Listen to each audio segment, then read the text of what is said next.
Absolutely. And here we go. We are going to go live. Yep, It's let's do it live. live. It's live.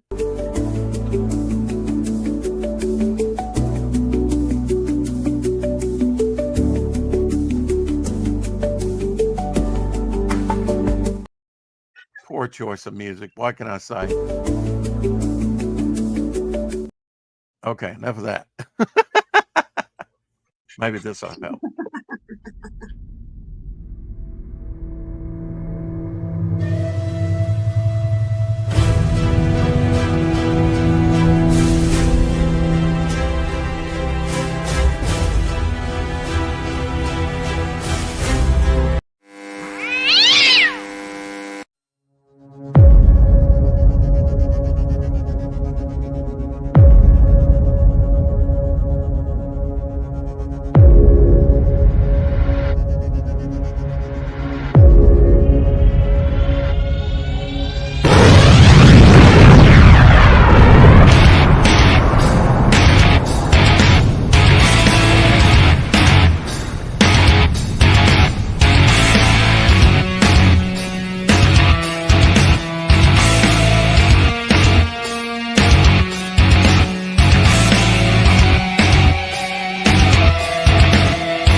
Only on Fun My Comic. What's up, Shadowhawk? What's going on, Rex? How you doing, buddy? And Fresh hail cup of to the family. coffee. You know, got to do topic lists after all last night and did a little bit more on this Frozen guy, still wondering what to do exactly about the background. Think I'm getting a feel for it. So, I Cool. got to work on it a little bit more. I think it's coming along. So, He's starting to pop. yeah, my tablet didn't. We've got new tablets. They're supposed to sync up to the trucks. It's really weird. They've got them syncing up to not my truck number. I mean, some others are doing that too, but it's not.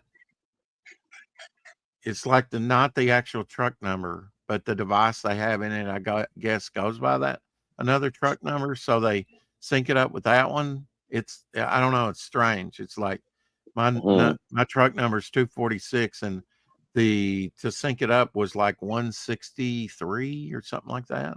168, something like that. And that it seems wouldn't do it. confusing. I was the only one that it didn't work on, of course. So I get 2 hours for going in and I get to go home, which, I enjoyed doing topic lists and then resting. I guess I might have watched a little bit of TV, but I went to bed and rested late today and somewhat, and then got up. I mean, not too late. I mean, I guess I got up pretty early. I don't know. Actually, I did get out early and went and checked on mom and her ankle, which is doing better. It just hurts the day you do it, and she put that ice pack on there I made for her.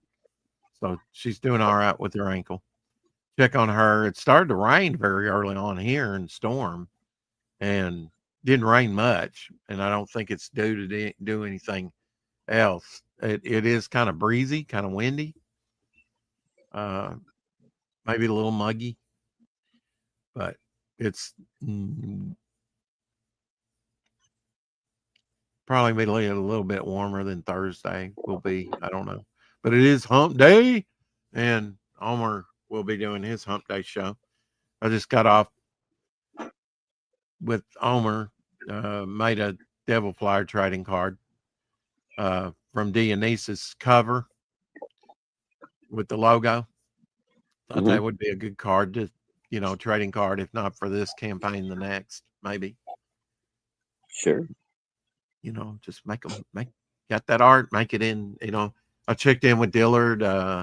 He had a link up there for a while And I went in right before my meeting with Omer and said, well, I got to go, but I'll probably get with him after the show and, refresh his memory about the 2-page spread that he's going to be working on here pretty soon. Yeah, cool. Devil Flyer and going up against the Armor Flyer above a train, an L train, one of those above ground L trains that they have. They do have those in Chicago, right? Yeah, the L meaning the elevated railroad. Yes. I think we said they first started putting that in Chicago in the 1800s, 1880s. It's been there a long time, dude. Long as I can remember. Ever since I was a kid. Yeah. Was French Connection supposed to be set in Chicago? I can't remember because they had L trains in that movie. I think it may have been. Yeah, that's the one. Isn't that the one where is it safe? Is it safe? Gene is that Hackman? That one? Gene Hackman. No. Okay, no, different one. French Connection, about mid-70s, I guess. I'm thinking of Marathon Man. I think 1974. Yeah, now Marathon Man, that had Dustin Hoffman in it, didn't it? Right, that's the one I was thinking of. Man, it's been so long since I saw the other one. But yeah, if they've got elevated trains, there's only I think there's a few cities that had them. They may even have some in New York. Yeah, that's what I was. Yeah. I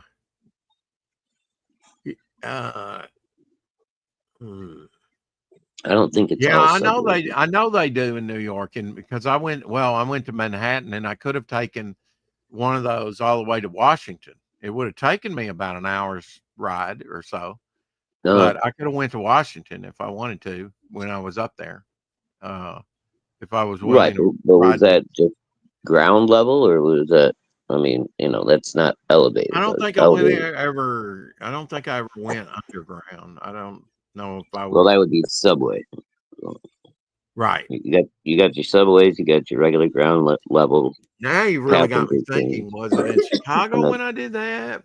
I think it was in Manhattan, and I kind of rode it around, to Chinatown. I just never got off. And got off where I got back on. I just kind of rode it around to see everything. Sounds like you might have been in Chicago. Yeah. I think so. Because I've been to Chicago more than I have. Chinatown and stuff like that. Yeah, it sounds like Chicago's L line. Because it runs all through there. Doesn't New York have a place called Chinatown too? Or well, I'm sure they do. But I don't know if they have an elevated train that runs through that neighborhood. I know they do in Chicago. Yeah. Yeah, I've been to Chicago more times than I have any other city. Been to Houston once, been to Manhattan once. Well, the crazy Chicago at least three times. When I used to commute from here to Chicago, it's all just level ground, regular tracks running on the ground just like a highway, but next to it until you get into Chicago, and then it goes underground and joins into the Chicago underground part of the thing. Like by the time you hit the end of the line, it's fucking weird, dude. Well, it was probably, in the day. I mean, it was in the late 80s, so crime wasn't as bad. No, it was Chicago was actually pretty nice for a while under Mayor Daley, man. The second Mayor Daley. Hey, Omer. Hi, Mike. Plants and flowers and stuff like in all the meetings. It's like Chicago in the summer. A little beautification, yeah. Yeah, and we had a lot of tourism at the time. A lot of like really cool exhibits coming to the art museum. So, yeah, late 80s, early 90s, we had good times in Chicago. Been downhill ever since. Yeah. I've heard of Mayor Daley. Well, there was two of them, the old man and his son, but they're both Richard. But I'm talking about his son. It was in the 80s and 90s. I think Asphalt Jungle is set in Chicago, isn't it? The book. Oh God. Now I'm going way back. I haven't read since junior high school. Yeah, high school. Yeah, that's when I read it. I read just it. remember that guy for some reason. Maybe he was a worker. I can't remember. He got locked in the meat packing plant at night, and the rats got him. The rats were so rampant because it was like maybe set in the teens, like 1910 or 19 something, you know, when sanitary conditions weren't. I know I've read it too. I don't know. I can't remember it. Folks, we've forgotten more knowledge than we even know.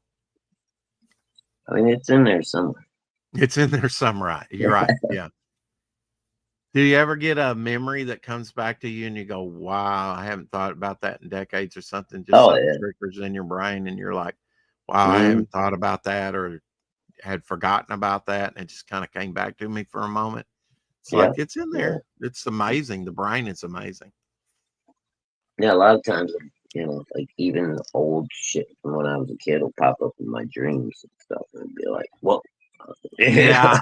I have people that I went to school with or haven't seen in decades, things like that, be active participants in my dreams. Okay. That's Arkansas. I don't know what that is. Is that your phone? Yeah, somebody's calling me. What is this? Oh, just keep ringing. Suspected spam caller. Why would it warn me suspected spam caller? Because it's a suspected spam call. It's telling you don't bother to pick it up. Yeah, I didn't. Well, I picked it up, but I didn't answer. I usually, if it's out of the state, I'm like, I don't know this. You know, spam. But now that was my same area code. So yeah, but they do get a lot of these spam calls now where they come up like in your area code. Like if you called me, your name would come up and I would know it's you because I screen my calls. Right. So you know my area code, but you might get a call from my area code, and when you pick up the phone, it's somehow be going, "Oh, we've got the call for service on your computer." Mm-hmm. What gets me is on X, you know, the scams to get your information. I'm sorry, Mr. Christian, but I did this in your name by mistake, and I wanted to be a nice person and contact you about it. And I you know, it's just a way to get your information and to keep you talking to them and stuff. And no, I haven't had one of those yet. You haven't? Well, now you're not on X like I am, but I've had that happen several times. They're like, hello, like they know you, and then they're like, I think that's everywhere, dude. You got to watch Facebook, Instagram, anywhere you're on. People try to sneak into your shit. Think so? Yes. I just had to go get a new debit card and shit again because somebody somehow got a hold of my shit. If I was Bruce Banner, I would have zero connection with the internet probably because I would Hulk out and destroy half a city trying to get to the guy on the phone that's from India or somewhere trying to take your money. Yeah, exactly. That's all it is. The good old days when Bruce Banner was no more complex than Hulk smash, Hulk bash. I stomp you into the ground. Now they have to go into the whole psychology of the thing and put the Incredible Hulk on a couch and have a therapist talk to him about his problems. Just let him Hulk out and destroy half a city. That's what we want to see in the comics. Mm-hmm. There you go. I wish I had a nickel for I want to see him picking up some tanks and smashing them on shit. Dodgebog, the true underdog story. It premiered 21 years ago in 2004. That was with Vince Vaughn and Ben Stiller. Ben Stein. Yeah, Ben Stein? Vince Vaughn. Yeah, Vince Vaughn. I'm sorry. Vince Vaughn and Ben Stiller. I could have told you. That was a pretty funny movie. Oh yeah, Ben Wilmer Stiller Glitch was in and there, Mike but Walters in the house. mhm.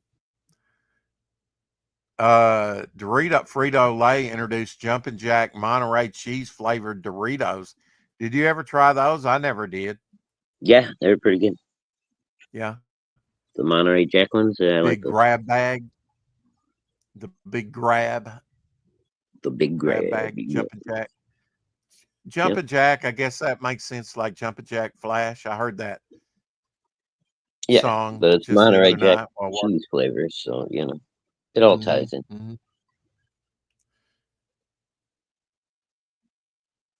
1994, McDonald's came out with the Bedrock mug collection, I guess to go with the movie The Flintstones. Did you ever get any of those mugs? I never got the Bedrock Uh, mugs. no, I don't think I really wanted any of those. I Mm. didn't go looking for them. Some of those were pretty thick glass. You could, kill somebody with one if you wanted to, do that. I'm I not still got a advocating. couple from. You remember the original Batman movie, and they did the little Oh crystal yeah. mugs of Oh yeah. You got to pick Batman. those up. Everybody's picking those up. Batman Yeah, in I '89 still got was those somewhere. Jesus Marumba. This town needs an enema. I mean, you can still quote some of it today. Yeah, And where do not you just get that all this movie, but like wonderful the joy? Riddler. Don't kill him. If you kill him, he won't learn nothing. Won't learn nothing. Yeah, Bryan exactly. Adams released a song summer of '69, 40 years ago, 1985. Wow. That was a decent song, and then he suicided his career like a year later. He did? Yeah, what was that one fucking song? I forget what the name of it is, but the video, he's like No, a no, little. no, no, not Bryan Adams. You're thinking of Oh wait, no, Stroke Me. yeah, Huh. that guy. Yeah, that Oh, guy. who's that? Billy Brian, Squire, not Brian Billy Adams. Squire, Right. right. Yeah. Mhm. Okay. Got him confused for a minute. And today he would be lauded as a hero. Yay! He's stunning and brave for that video. Dude, that video is so fucking gay. I know, but I mean, see, that's what 40 years difference is. Today he would be celebrated. He was canceled by I'm cancel su- culture or I'm whatever surprised it hasn't 40 made a years ago. comeback. You know, Justin Belmont in the house. He's ran off his pencils we shouldn't give down. him any ideas. Hey, Justin, how you doing, buddy? I've got to back that with my next paycheck, which will be here Monday, I guess. Got to back pencils down. Got to. Oh, Got I'll to. be right back. Way back. I I think know. more I than hear that out of you all the time. Getting tired of it. yeah. Well, I'm sorry. June 17th, which was yesterday, 1994, an estimated 95 million people, and I was one of them, watched as O.J. Simpson, riding in a white Ford Bronco, led law enforcement on a low-speed chase in Los Angeles. Yeah. Dude, Later what that time? night, Simpson What was was? arrested for the murders of his ex-wife, Nicole Simpson, and Ron Goldman. What was the date on that again? June 17th, 1994. Okay, what the fuck? There was some kind of playoffs or some kind of major game going on at the time because I had gone Oh, by a did they buddy. interrupt it? Yeah, dude, I'd gone by a buddy of mine's house. We were having a big old party. He had a pool in the backyard, and he lived with his parents, but his parents were on vacation and shit. And he was like, "Yeah, we were all in our 20s anyway, so we're not gonna tear up the place. Just going over there to party and watch the If game." if you And think about that, that's about a third of the United States. Not quite a third of the United States, but that's a dude, big section I of people watching that on TV. yeah, but they interrupted the damn playoffs for that shit, dude. It was crazy. It was Oh, like it's breaking news. I breaking mean, they're news. they're going after OJ. He's making a Yeah. run for it. So He's then we going. all He's sat really there. making touchdown. We all Oh, he sat killed there his brother. mesmerized watching him do the slow speed chase. Like, It was a what the slow fuck? speed chase. Yeah, He yeah. wasn't driving like crazy at any given moment. He just like took his time all the way back to his house. All the aerial shots are what we saw. Like the helicopter Oh or yeah, the whatever it was. helicopter finding him. Yeah. There's just like a line of fucking LAPD Back it behind him. today. Well, I can't back it today, but I can back it Monday. I should have backed it this week, but I just paid John Dillard. Back it once, back it twice, I back could it have still twice. backed it, but Make it nice. make it nice. Yeah. Wolf, starring Jack Nicholson, Michelle Pfeiffer, and James Spader. Premiered 31 years ago in 1994. The Animal That is one was out. all right. Wolf, yeah, I watched it. Yeah, It was decent. I really can't remember that much about it, to tell you the truth. It was a lot of lead up to a kind of a fairly weak werewolf fight at the end. So the werewolf effects were not that great. That's all I can tell you. Yeah, but it was still a pretty engaging movie. I mean, it's not a terrible movie. It's just yeah, I need to go back and watch it. disappointing. Discovery Channel came out in 1985. I haven't really watched any of the Discovery Channel, but And yesterday marked in 1972 when the men were arrested for what would be known as Watergate. What? Biggest pizza day of all time. I must have missed something, Justin. Biggest pizza day of all time. Maybe watching OJ. Oh yeah, probably. They ordered out pizza. Yeah, everyone Everyone watched the chase. Yeah, that makes sense. Yeah, kind of sick kind of way. I had totally forgot about this. I grew up eating this. I bet you did too, Shadowhawk. 1968. Betty Crocker Chuck Wagon dinner. Ooh, no, the only Chuck Wagon I remember was the Chuck Wagon dog food. Remember when they would have the little cowboy? Yeah, and come through running the through house and the dog chasing chasing after him. You mean you never had the General Mills Betty Crocker Chuck Wagon dinner? Really? Okay. No, like I've had Spiral, some, what do you call them? Hamburger helpers. Like Hamburger Helper, yeah. Yeah, but I don't remember. There was one of the meals that had they looked like spoked wagon wheels. Remember that? Spoked wagon wheel sort of pasta? No? Okay, barking up the wrong tree. Yeah. The little wagon wheel pastas. Yeah, I remember those. The Deep premiered in theaters 48 years ago in 1977. Star Wars year. If this isn't a ripoff of the year later, I mean a year later, the Jaws that came out in 76, where she's swimming up to the surface and the shark is underneath her. I mean, this is almost the same thing on the poster. Without the sort of Connie, I mean, but it's also kind of reminds me. It's also Jacqueline Bisset in that movie. It's not a bad movie. Oh yeah, Jacqueline Bisset, Nick Nolte, Robert Shaw, Louis Gossett Jr. and Eli Wallach.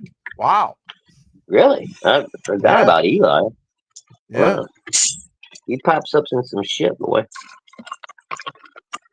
Mark Lynn Baker turned 71 years. What was his TV show he was on? He was on with that guy that was on with Eddie Murphy in that one movie that was kind of playing a gay. Was it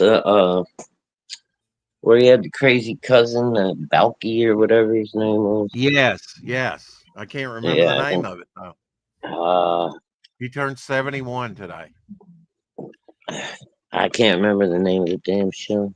I can't either. I it wasn't I didn't really, Buddies. That was I didn't really watch it. I mean, the joke was funny for a minute and then it wore off real quick. Mel Brooks' silent movie premiered 49 years ago in 1976.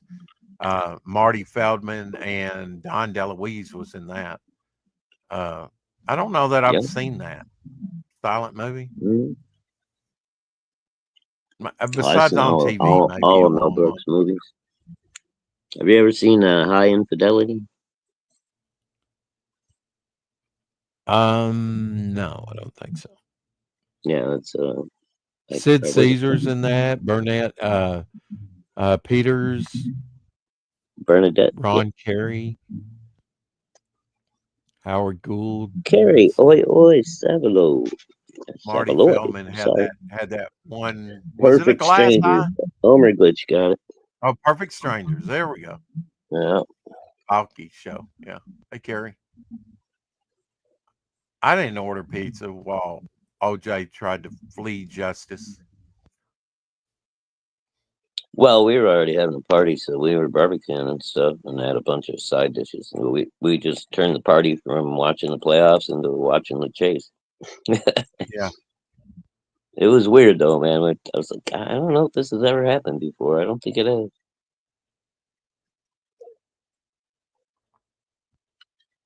Superman 3, I went to see that with Richard Pryor and Christopher Reeves, premiered 42 years ago, 1983. It was okay. It was a lot better than the fourth one that came out, which I might have watched the fourth one with if Christopher Reeve. I remember seeing it up as I drove past on the big screen, on the drive-in theater, the fourth one. I don't remember the fourth one. What was the name of it? It had that Solar Man or whatever, but now this third one had that supercomputer that turned against him, that Richard Pryor. Yeah, it was just supposed to steal like a penny or whatever, and he ended up stealing like billions of dollars. Mm-hmm. They went for the comedy. And really, there was a comedy scenario in Office Space. There was a comedy element in that second movie as well. When Zod and them come to Earth and the sheriff and all that. Well, yeah, they had Richard Pryor in it, dude. Well, no, I mean on the second one when Zod and the others. Yeah, there was a little bit of comedy. They kind of come down in the country, and I think they try and shoot him with a shotgun, and he bends it up, and but there was a comedy. I guess there was a comedy element in all of them, to tell you the truth, even the first one, somewhat. Yeah. Remember when he took off or whatever, and that the black guy in the pimp suit says, "Whoa, Jack," or something like that,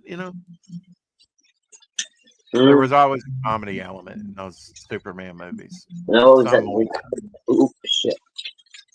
Was it the third one? Or the second one, I think, when he gets in a fight with the truck driver?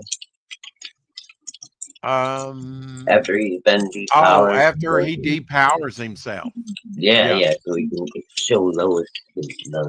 I'm probably echoing Lois because I'm sitting outside. Sorry. I'll fix it.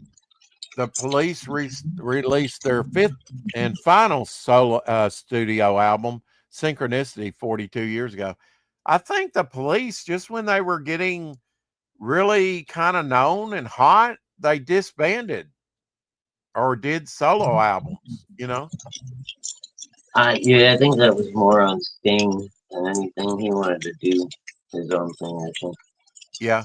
Well, I know the other guy from the Police, he came out with a good album. I bought it when it came out. And he did a really good album. I forget who I think the drummer went on. I don't think I ever knew their names. Yeah, I think he was maybe the drummer. I don't know, because I watched the Police videos, but I didn't really pay that. I listened to him, but I wasn't a huge fan. And then when What's His Face started acting, he was like the only one I knew his name and shit. He was in movies. Sting, yeah, because he did like 8 minutes in Dune, among other things. The Great Outdoors with Dan Aykroyd and John Candy premiered 37 years ago in 1988. That's good.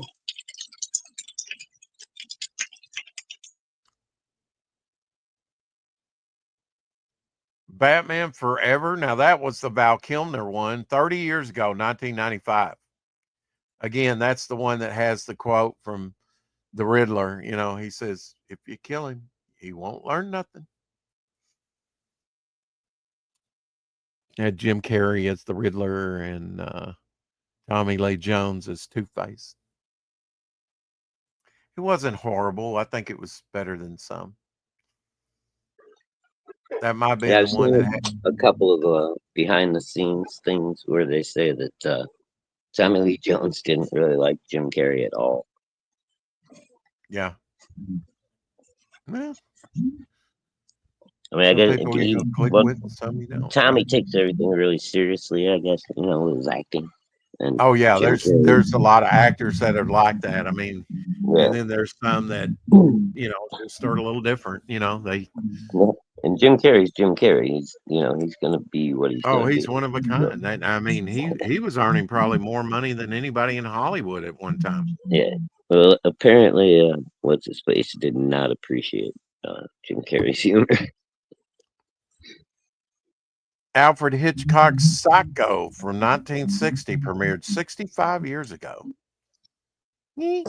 Interesting fact. Do you know how they made the sound of the knife hitting her and going into the skin? Was it a melon? Yep. A knife They and a went melon. through a bunch of different things. They went through squashes and gourds and all kinds of different things. They finally settled on, I think it was like a cassava melon.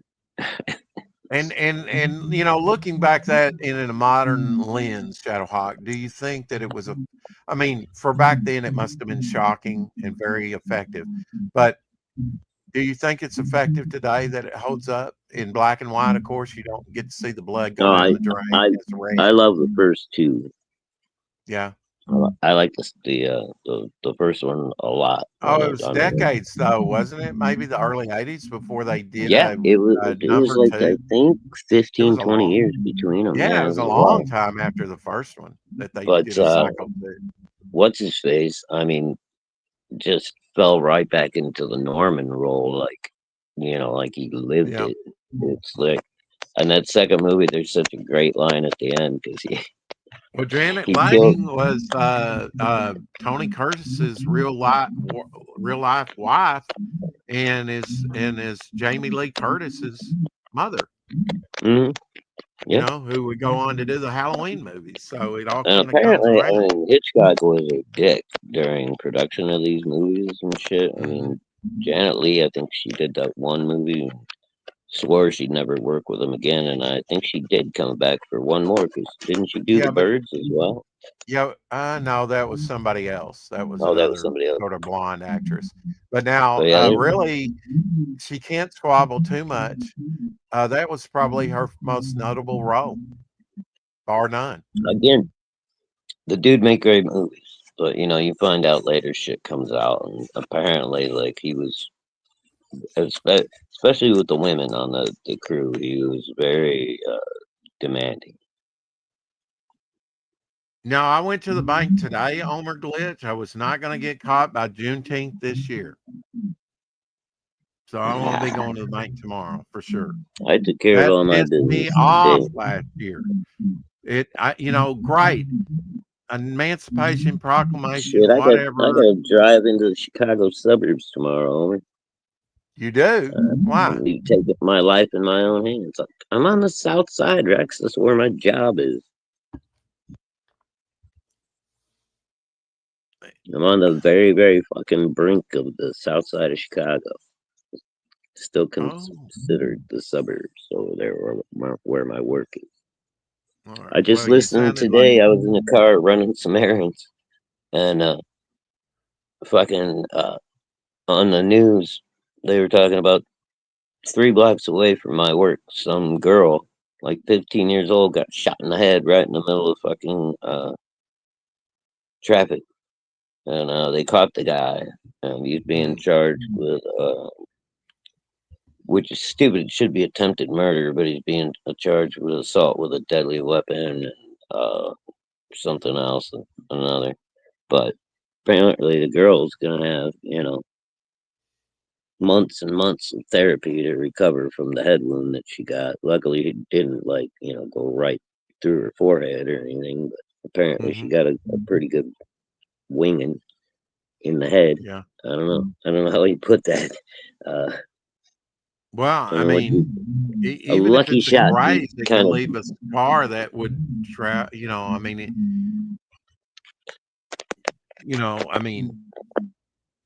disfigure you. Of course, I guess. Omer, I'm armed to the teeth at all times, my friend.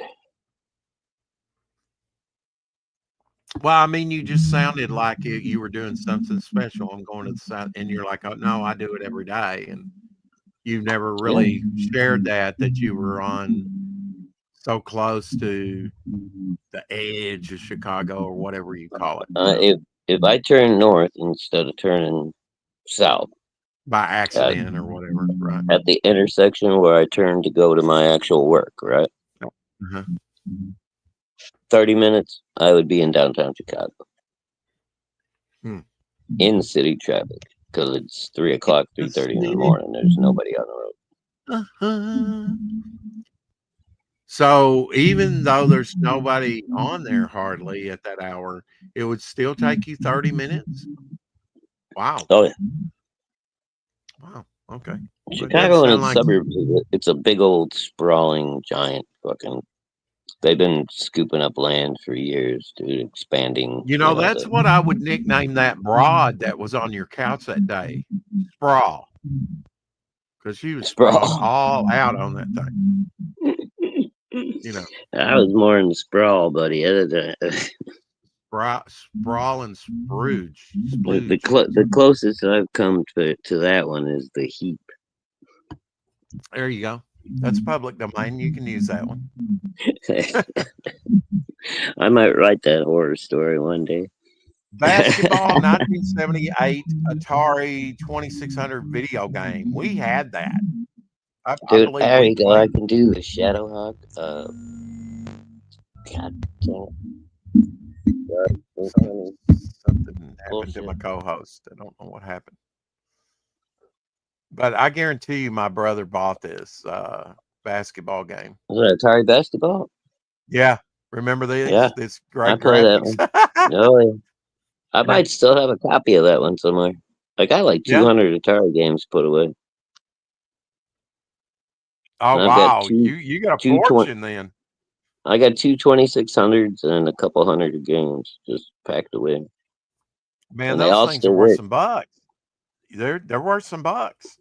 You know, if you ever get in a pinch. Last time I took them out to get looked at, I don't know, maybe things have changed in the last 10 years, but it was about 10 years ago, and nobody was interested in them. Well, maybe Red Valkyrie, she said, I used to have all that, you know, stuff when we got to talking about the early gaming stuff. And yes, of course, her mother got rid of it. And it's like that stuff was worth a fortune, I know. And I took her at her word. I don't think she was. I think there's definitely for a vintage game thing. Now, when I do sales on eBay, do you do searches for what you're selling to see if anything else like that's listed and what they're pricing it for? Do you do searches? Oh, yeah. And then I also check to see if there's been recent sales on it or not, or if those are just asking prices. I want to see what the recent, real sales are.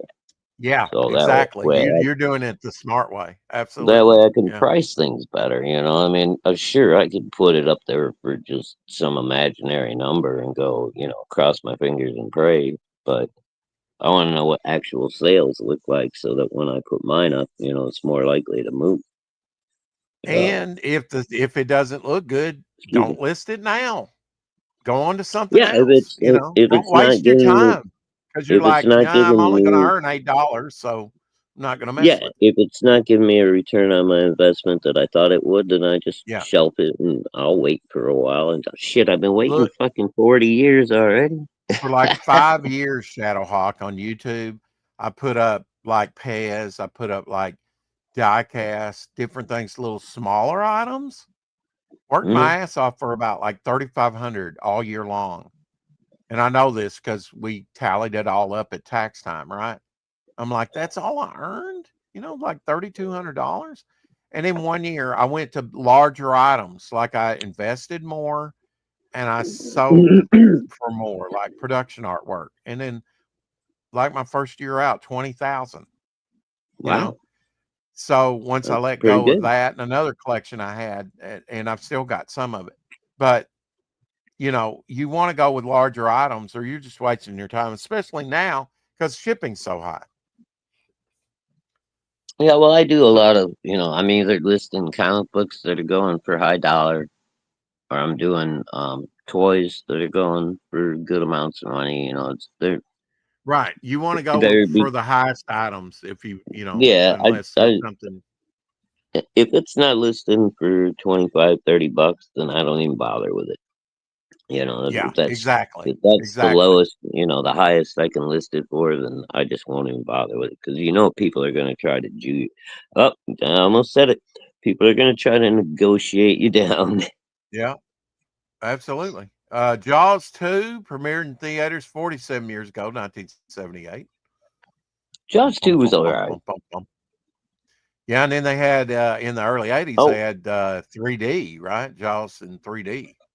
that movie sucked though, except for the very end when you could actually see the 3D, and all it was there was nothing left of the shark. It was just the jaws and the teeth coming towards your face while the credits were playing. Mhm. The rest of the 3D in that movie did not work, and I went and saw it at the theater. Trust me. Yeah, I never watched any of the Jaws movies. Maybe watched. I know I watched Jaws for the first time on TV. I just waited till that stuff came on TV. It didn't interest me that much. Um, and Yeah, that's kind of like Spielberg. Spielberg's kind of hit and miss with me, mainly miss. It seems like yeah. like There's a I lot of like his stuff. Star Wars, but I didn't go see Close Encounters. That just Yeah, didn't but interest me. Spielberg, Star Wars, he was working with Lucas, so it Lucas and wasn't just. Francis Ford Coppola. I mean, really, Mhm. they helped make that movie into what Yeah, it wasn't just it was. you know Yeah. uh, what you call He had this mega Coppola. story that he wanted to tell, and they had to condense it down. And I don't think Lucas really, without Francis Ford Coppola and maybe Spielberg, a little, you know, didn't really know how to condense it down into what he eventually wound up with, Yeah, which became a exactly. hit. Yeah, it was I, very much a collaborative effort, I think. I would say more so for the special effects that wowed everybody than Oh anything yeah, yeah. else. Well, I mean, if you look at the numbers, that's what Star Wars did for those first three movies. Like they created a whole new category in the Academy Awards Yeah. for And visual then effects. and supplied Lucas with enough money to start ILM, right? Mm-hmm. Industrial Yep. Light and Magic, which Yep. did, And had he'd their already hands. had the Lucas sound, the THX, Oh, that too. Yeah. which Uh-huh. and he named that off of that little indie movie that he did, THX 1138. And that's a good movie for the time. That's with Robert Duvall. That's really good. I guess That was is that what? Oh fuck, we had this debate the other day. Is that a high concept movie? I don't know. With like supposed to be all futuristic and everybody's like kind of a drone. Yeah, well, I mean, it's kind of like Logan's Runs. It's kind of like Star Trek, the original Star Trek. Remember, Kirk was beamed down to a planet that was highly. Well, that's my co-host. Um, that was vastly overpopulated. Remember that one? That one might have came in the third season when the stories weren't that great. That one was okay. Jedi or or whatever. I don't know. It's above my Japanese opera. Okay. Above my pay grade. June 16th, 1959, 45-year-old George Reeves, who played Superman on the television series The Adventures of Superman, was found dead in his Benedict Canyon home. And there's still a mystery today. Was it a suicide? Was it a murder? I don't think we've ever found out, to tell you the truth. Disney's Tarzan premiered in theaters 26 years ago, 1999, the animated Tarzan. That was around the time uh, my children were young, and I think we went to see that. Wasn't bad. There was a lot of rotoscoping in that, or play reenactment. Okay.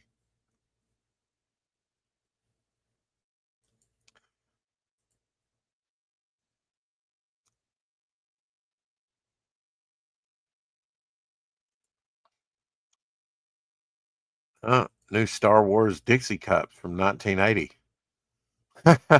Everything was into Star Wars. 1980. That's kind of in between years, in between the first one and the last one. The second one, rather. Spielberg and had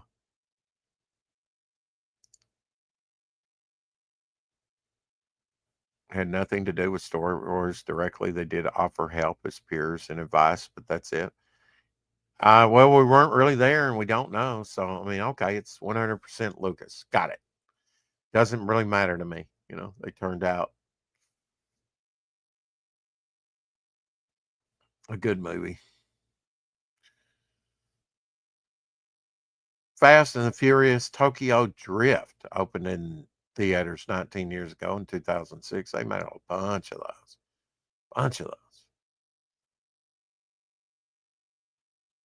those. Disney's Pocahontas opened in theaters 30 years ago, 1995. Again, that's when my children are young. Ghostbusters 2 premiered in theaters 36 years ago, 1989. That was a good movie, you know, compared to the first one. It was okay. Frank Coppola. Maybe I'm giving them too much credit. Debuting The Gumby Show premiered as a regular weekly series 69 years ago in 1956 as part of NBC's Saturday morning lineup. Gumby and Pokey, The Gumby Adventures. Hell yeah. Grew up watching that. Grease, starring John Travolta. Saw that multiple times. Olivia Newton-John opened in theaters 47 years ago in 1978.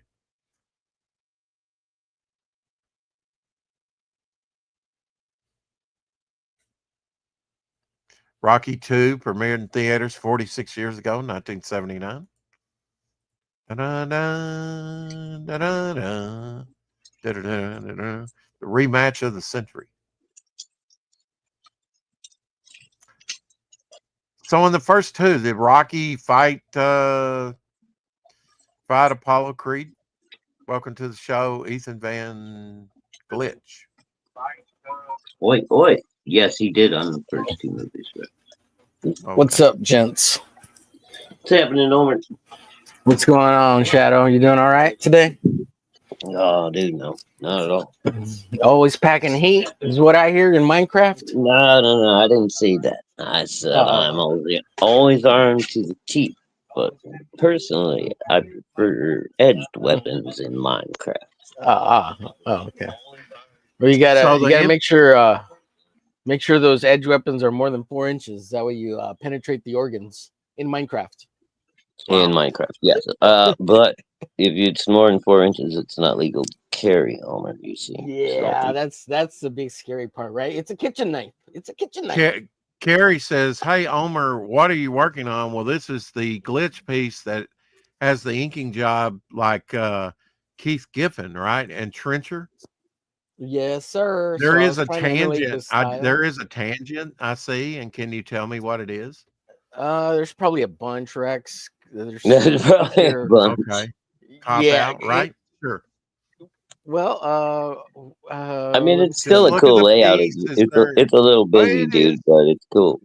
I just like the smoke coming out of his finger. How about that? Oh, right here? Yeah, right there. That's a big tangent there. Yeah. Yeah, well, here, so blame it on Keith Giffen for Trencher. basically doing the same thing, right? Okay, so I'm not really seeing it on his piece, but I do on yours. See, there's the smoke. It's right there. Right, but it's not like at the tip of his finger like on yours. Well, that's kind of cool. That'll lead your eye around this way, you know. Okay. Well, so you know what I know. Z effect, anyway, right? Didn't mean to hate. Goes right back down to the crotch. Right into the wiener. Keith Giffen, Shadowhawk. Yeah, baby. Yeah. So this is from images of Shadowhawk. Yeah, images. Yeah. So I've been looking at Keith Giffen because I want to emulate the style, kind of ape it. Dude, that Trencher book is fucking insane. Yeah, I've got it here. Insanely bad. I don't know what kind of fucking mushrooms Keith was doing at the time, but fucking the way he draws on that book is fucking out there, brother. So if you see the line art for this stuff, it's really hard to understand what the hell's happening. If it's not for the color helps it pop everything out because and that's the weird thing, because usually the color hurts it and you go to line art to like, but this is completely the opposite, because without the color your eye just is like, what the fuck is he doing? What the hell am I looking at? Yeah. So even with some of this stuff, I'm like, what? When I was drawing, I was like, what the hell am I drawing? Dude, I've seen some of those Trencher issues when I first started looking a few years back. For some reason, people were paying big money for that Trencher 1 and 2. There was a little while where it did kind of, hit a little bit. I wish I had known that. I've got multiples. Dude, I do too, and I fucking even tried to get one up there, but I was like right at the end of it, and it's all gone back down though. They're worthless again. Yeah, so I don't know. Yeah, they went back down to fucking dollar bin comics. Oh, you know what it was, Shadow? It's because he died 2 years ago. 2-3 years ago. Oh, that's what it was. Yeah. That's why they went up. I didn't even connect that shit. Yeah. So I will say that I did something differently than what he does. So he's got a deadline weight for the whole thing. It's all very consistent. I did bulk up around his the shape of Glitch to make him pop out just a little bit more. So that's something I need to work on to try to keep it deadlined. But I did like it that I popped Glitch out. Certainly. That does. It makes the whole thing easier to read. Yeah, like Keith's stuff, man, especially the black and white. It's what? Awesome. Hold on a second, my mama house is yelling for like that, folks. Just saying. Yeah, I want to make a whole issue. 24 pages of Keith Giffen, man. He's dope. I like it. I want to even try the coloring style with a little bit of watercolor. See if I can emulate it. I think he's throwing up, folks. Too much Keith Giffen. Yeah, you do you, boo. I mean, that's all I can say to that is the only reason I have multiple issues of that trash, and I know Jason Bassam, and yes, it has it's an acquired taste. It just never really appealed to me. Knowing what he did, harsh knowing what he did, it just appeared lazy. I got to the point where I wanted to go lazy with my artwork and try something just totally. Dude, he almost went fucking Picasso with that shit, and you being the modern lover, the modern art lover that you are, I would think you would appreciate it, but no. But no. Shadow gets it. Shadow gets it. Bisley, nice Bisley there. So Keith Giffen wrote all this shit. He laid out. I'm sure he laid out issue 1 of this. Is the one on the left? Is that? Don't tell me that's Brian Bolland, right? No, this is Simon Bisley. Is that Bisley too? Okay, all right. I can see some lines where it's very similar to what Brian Bolland does. Well, they are contemporaries, and they're both in Britain. So Bisley is looking at a lot of Bolland. Yeah, for sure. So this stuff is very Keith Giffen / Bisley / Bolland for sure, 100%. But you could see the Giffen in here because he must have laid out at least issue 1 of this. Because Keith Giffen is the co-creator of Lobo. He's one of the 3 or 4 people that co-created Lobo. So there is and then you got in this. Well, I mean, he was drawing 3 of the biggies right there, but then you also had at the same time Sam Keith, dude. Oh yeah, Sam Keith is totally ripping off this stuff and vice versa. He himself is doing this style like Southern. Don't you think? I mean, he pulled it off so good though, man. When it comes to the American avant-garde type stuff, we really had a British invasion in the 80s. We had Alan Davis. We had Alan Moore. Not to trigger you, Shadow. I have to mention him. He's British. A writer. And stupid wizard looking motherfucker. Brian Bolland. Just all those British artists came in. And that was my point yesterday that I never quite got to make was that's when Byrne and Frank Miller and all these creators from America and the UK kind of came in and got superstar status for the very first time. Yeah. And they're all looking at manga too, which is really weird, right? They're looking at 80s Japanese comics, French Well, dude, comics, but like the you whole thing remember just back opened up for then, them. we didn't even call it anime. It was Japanimation back in the fucking Japanimation, 80s. yeah. I remember seeing Yeah. magazines on the shelf that I was picking up and said the latest in Japanimation. You know, Mhm. it's, Yeah, and they I never, don't even think they called it manga back then in the 80s, not in no, the they didn't even US. It call was it all manga. called It was, Japanimation. Yeah, it was yeah, all Japanimation. Cartoon yeah. or I've comic. got like these old school books from like, God, I think like 87, 88. I've got like 5 or 6 of them. Go And it back to was that ad. That was Jack Davis ad Ninja from Mad something or another. Magazine, I But believe. yeah, they Right there. say Japanimation all over them. Mm-hmm. Little Jack Davis ad there. He was doing those ads like those Slim Jim ads and different stuff all the time in comics. Oh, Yeah, Jack that's Davis whack. did a lot Look of at that. good It's shit. wacky. I love it.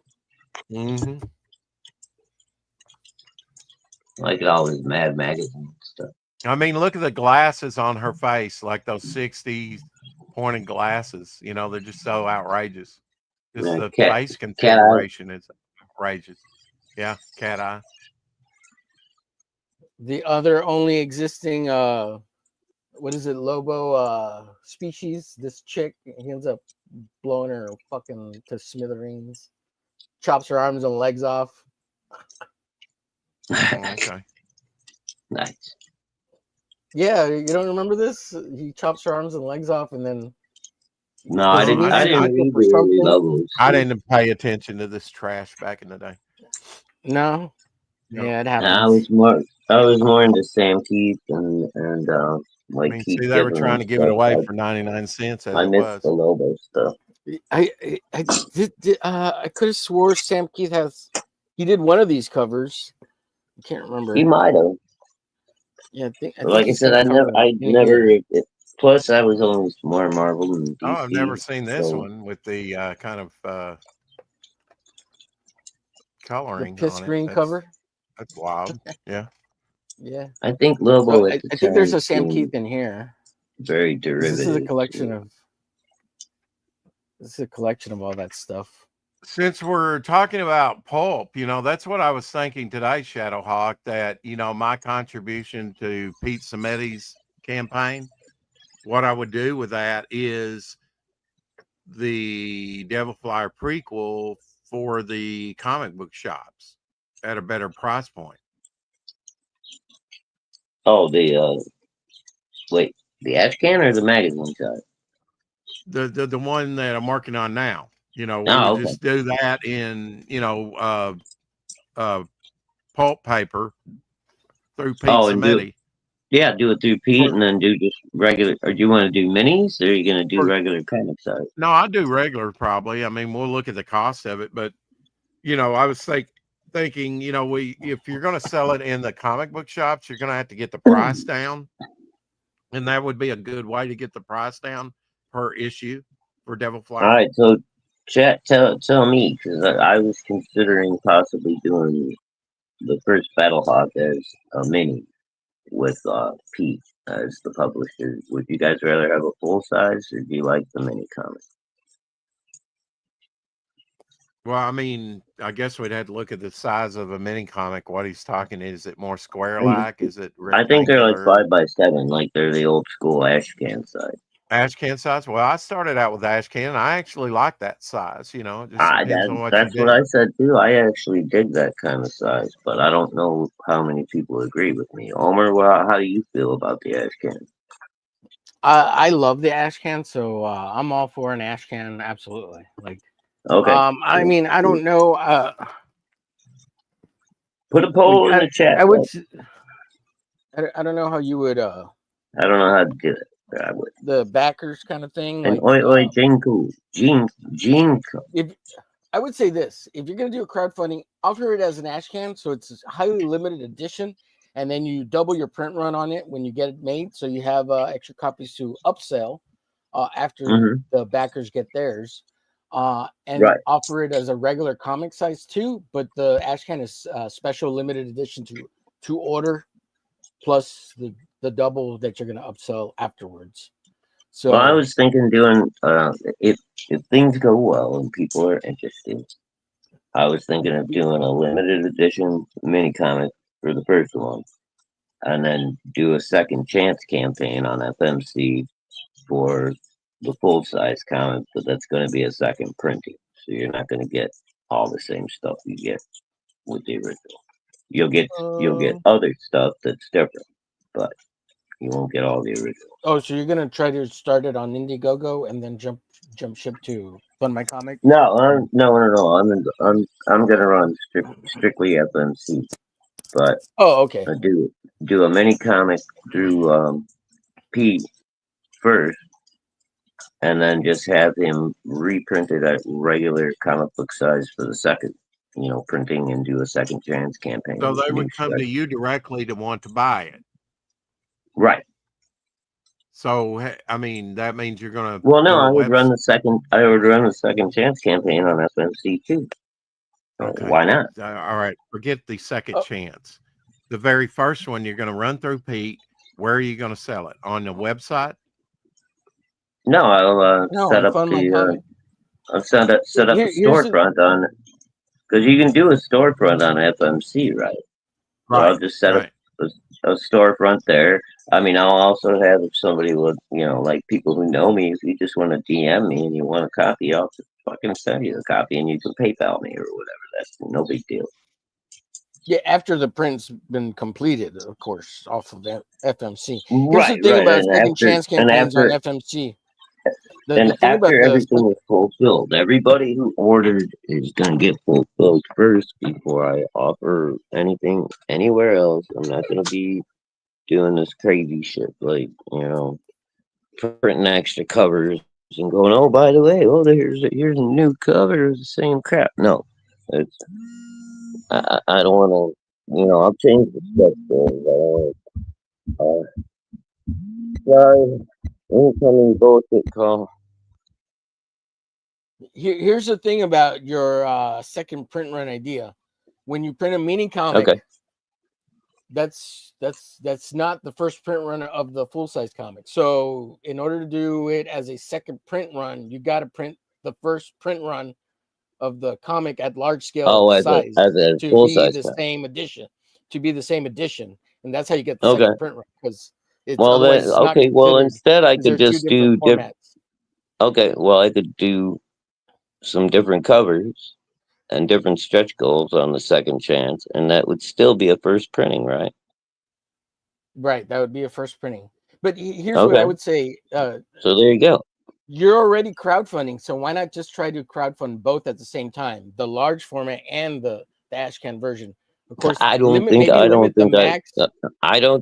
built that big of an audience yet, Omer. I mean, a lot of people know me, but I until I run the first one, I'm not gonna know exactly how many people, Right, I mean, but it's crowdfunding. It's crowdfunding, so don't be afraid to take a chance, because it doesn't matter.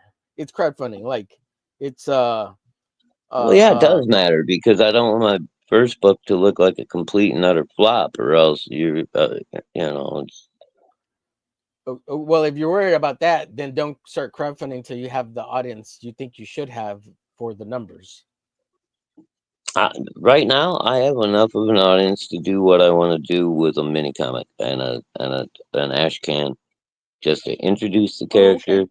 That's cool. But I get where you're coming from. Feeling out the waters, man. Seeing, is there going to be enough interest there? If I get surprising numbers on the mini comic, then all well and good, full speed ahead. Let's do this thing.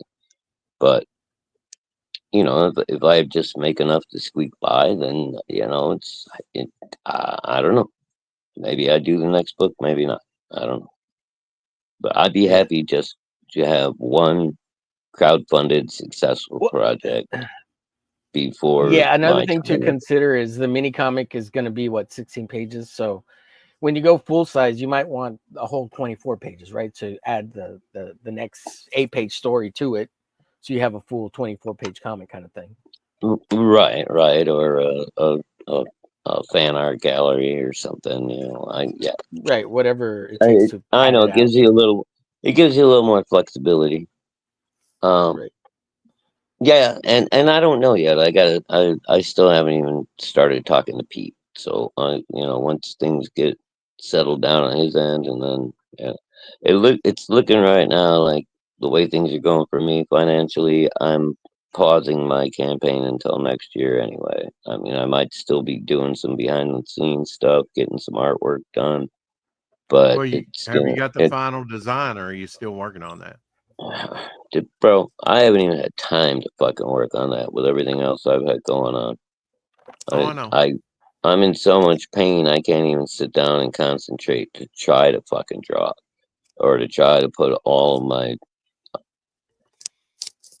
to try to draw all of my references that I've gotten so far, and so that I can boil them all down into Right. one Okay. concept. Because I know you've had artists do various pieces to try and get to that final design that you like. Yeah, and I got my one cover artist that I really, really want to work for me, hitting me up and going, you gonna get me some reference? And I'm like, bro, sorry, man, I haven't had time to put it all together yet. And I might just have to I really don't want to have to put him off. But if there's any way I can get the thing together and get him to do the first cover for me, now I'm going to. But if not, I mean, if I got to wait until a year from now, I don't know if he's even going to be available anymore. Well, I mean, if you find like some time on the weekend or something, I don't know, and boil it on down and get a final design, I'd say, and the funds are there, at least Rex, get the cover done with the costume defined, I suppose. I And know. then if you had to pause the rest of it, at least you have your cover, Yeah. Is that not what I just said? Okay. Well, I mean, no, I'm just saying what I'm hearing you say. I'm just saying that's what I would do too. Yeah. Okay. I thought you were disagreeing with me. No, that's what I just said. No, I don't I would come on like. this show to disagree with you ever. That's not my agenda ever. Okay. Shadowhawk, who's writing your Battlehawk? Carrie wants to know all the details, and she heard nothing what you said in the last 10 minutes. You want to test the waters. You have people sign up for a newsletter type thing, then tease a part of the story like a page people can read to be sent as a PDF. Yeah, you could do that. And then your sign up. Yeah, you could start your sign up through MailChimp or somewhere right now for sure. Yeah, I know. Then and it took it took Carrie, Brent 2 years I'm to do writing that. Battlehawk. Yep. Oh, you're writing. Yeah, you're Yes. still writing the story. Yeah. I'm gonna have some assistance from a few people in the community that have offered their help when I get to that point. At the moment, see, that's another fucking thing. I'm totally reconsidering the construction of the story because it started out a certain way and it worked for just a small ash can, like a 9-page story.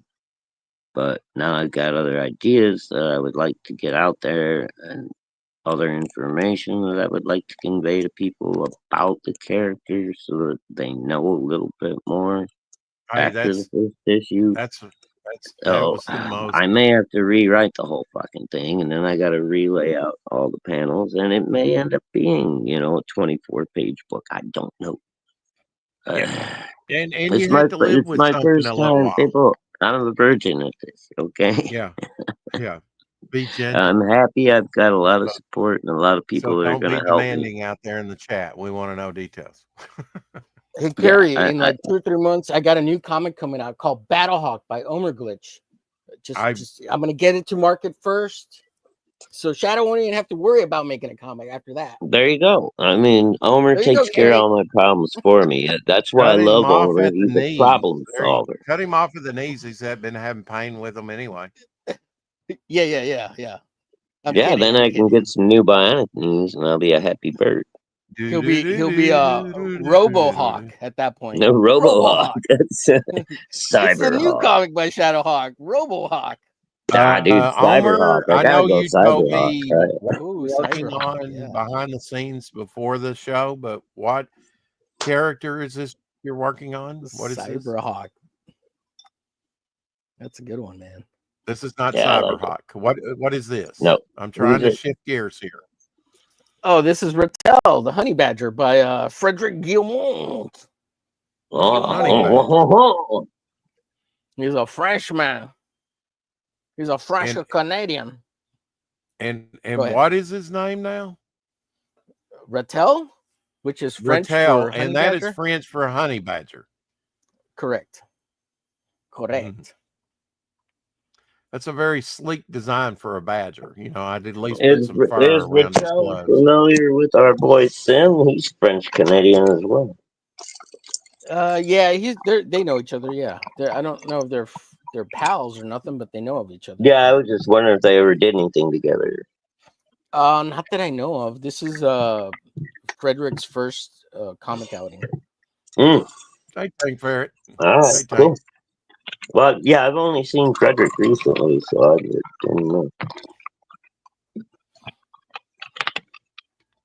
Well, the inspiration. I did some writing today, and I now have the name of the character who goes up against Midnight.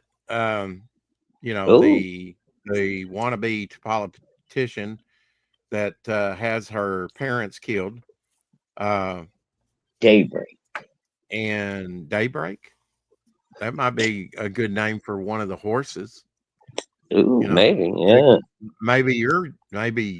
Ooh, that. You know, of course, cool. I have a horse that's like Sunset. I think is the name of one of Midnight's horses. Of course, I'm telling her story in kind of like two timelines, when she's older and when she's younger, to better quickly develop the character, and skip around. Yeah, I like the idea. Tell different stories. But yeah, I was thinking about the Pete Samedi type thing. If I can get, you know, a big enough voucher, and like if I did do the prequel, well, there's that one Grave Tale story that's going to be spot colored. So that means the whole issue is going to be charged as a color issue. That's the way it works. If you got one ad in there that's in color and the rest is in black and white, that means it's a color comic. Yeah, it don't matter. Even if you only use one color, like, you know, Frank Miller.